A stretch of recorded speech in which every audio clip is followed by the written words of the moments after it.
आपण पाहत आहात सत्यदर्शन न्यूज।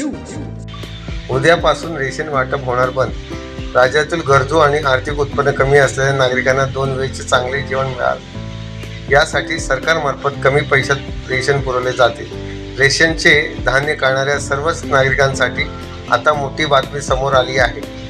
नवीन वर्षाच्या पहिल्याच दिवशी म्हणजे 1 जानेवारीपासून राज्यभरातील रेशन दुकानदारांचा बेमुदत संप सुरू होणार आहे।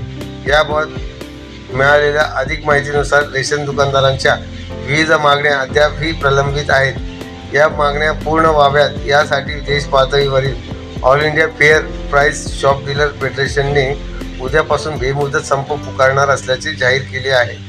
रेशन दुकानदारांना मार्जिन इन्कम गॅरंटी 50,000 करा, 2G ऐवजी 4G मशीन द्या, मार्जिन मनी 300 रुपये करा, कालबाह्य नियम बदला, आनंदाचा शिदा कायमस्वरूपी करा, तसेच चना डाळ, तूर डाळ, मूग डाळ या वस्तू रेशन दुकानात उपलब्ध करा यासारख्या विविध मागण्यांसाठी रेशन दुकानदार उद्यापासून संप पुकारणार आहेत। हे नववर्षाच्या पहिल्याच दिवसापासून रेशन दुकान बंद असणार आहे। परिणामी सामान्य आणि गरजू नागरिकांची चिंता वाढली आहे। आपण पाहत आहात सत्यदर्शन न्यूज।